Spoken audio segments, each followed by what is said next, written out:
So one Sunday at the beginning of 2019, I suddenly didn't feel well. It was like I felt off balance and extremely tired. And I noticed that I had an immense pain in the back of my neck here. And I also noticed that my speech was affected somewhat. So my hubby told me to go inside the house and lie down on the couch.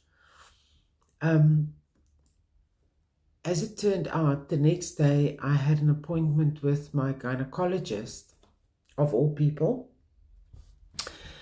And when I went to him, I mentioned to him this strange thing that happened the previous day, and that it felt like my left side was somehow a little bit paralyzed, not significantly, but it was there, and that I found my speech was affected. Anyway, so he immediately booked me into the ER and arranged for me to go there. When I arrived there, my blood pressure was, if I remember correctly, it was about 269 over 185. They obviously immediately admitted me, and long story short, it turned out after various tests and MRIs, scans, you name it, turns out that I'd suffered a brain hemorrhage. I was kept in the ICU for a week, and during that time, obviously, they monitored me. I had to do all these tests, even a cardio MRI. They looked at my kidneys. I think you name it, and I had the test. Because they were trying to get to the bottom of what made this happen. As it turned out, it was the neurosurgeon or professor in neurology found that it was due to the latent stress from the trauma of having lost Brendan Zandre. The interesting thing was, only on the very first night did Kian visit me in hospital with his dad. And then when I asked about him visiting the next day, he sent a message with his father saying to me, if I wanted to see him again, I had to come home. And I couldn't believe it initially, but he made it clear he didn't like seeing me in hospital. And for that reason, he wasn't going to be visiting me in hospital because my place was back home.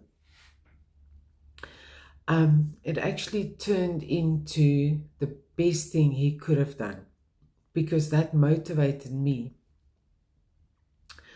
to get well and get well enough sooner.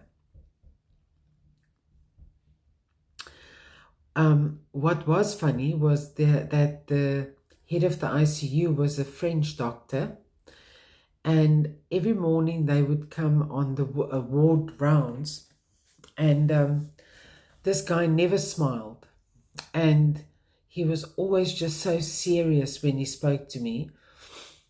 And pretty much the second morning, I said, you really should smile more, because people in this ward are here because they're really ill and possibly on the verge of dying, or it's assumed that they will be dying. So a smile will do them the world of good, and a morbid face will actually make them feel that they're gonna die. So from the next time he came into my room, he had a big smile on his face.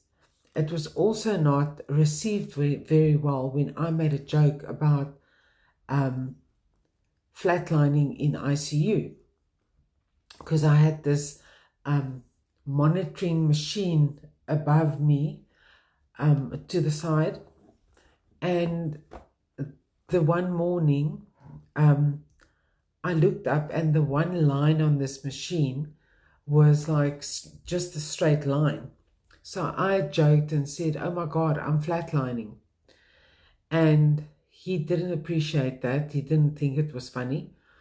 And I think the worst thing that, worst occurrence that he experienced was come the Friday morning, I announced that I'll be going home that day. So he said, "No, you're not." And I said, "Oh, yes, I am. Today I'm going home." So the rest of the group left my room. And then this doctor came back into my room and sat down on the bed and said to me, "We're both adults here. And as such, I need to tell you, if you walk out of here today, you will die." So my response was, "No, I won't. And you're not the one that will be deciding that, because God decides when I will go and when not.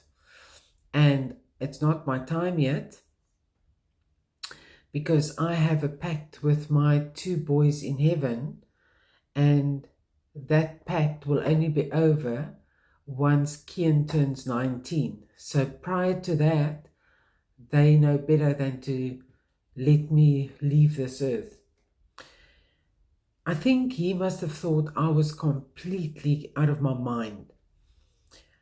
Anyway, I did leave hospital that day with the consent from the professor in neurology. My reasoning was I will recuperate much better at home with my child, my animals, and my husband around me. A hospital environment never was and definitely still isn't the space for me, that's for sure. So that's my story on what happened when I suffered the brain hemorrhage. My recovery was slow and not pleasant. However, I wrote exams during that time, believe it or not. I can't sit still, or not for long anyway. So I had to write 2 exams.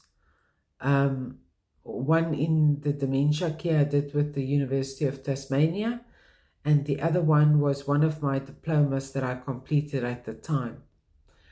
And I was amazed when I passed, never mind that I passed with good marks as well. But it was all a motivating factor for me to get better and do more and to persevere. And it gave me such inspiration and courage to realize that nothing can stop me if I put my mind to it. And by the grace of God, that has been true for me until now, or to this day rather, let me say that, not until now.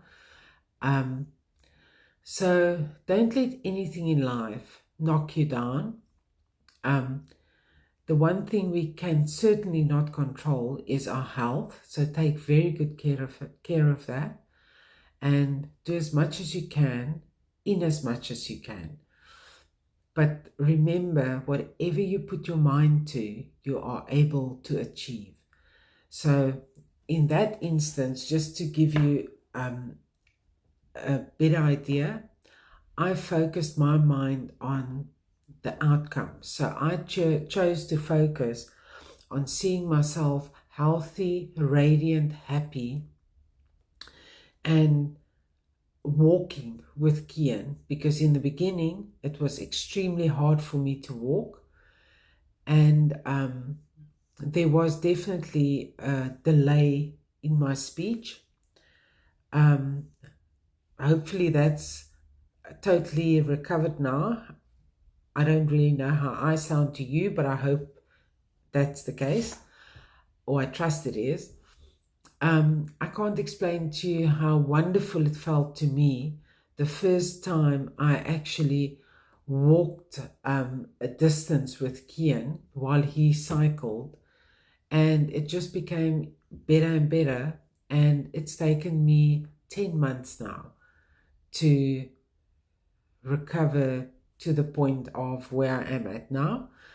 Um, and thank goodness, a few months ago, I was fully cleared to work again medically. So it's all good. And it's been a great journey so far, interesting nonetheless. So again, if you like this video, please like it down here, share it, and also subscribe and get your friends to subscribe. And support me, because I'd love to support you. And together, if we support each other, we can literally move mountains. I wish you guys a fabulous day, week, month, and year. Thank you for listening, and have a wonderful day. Bye, guys.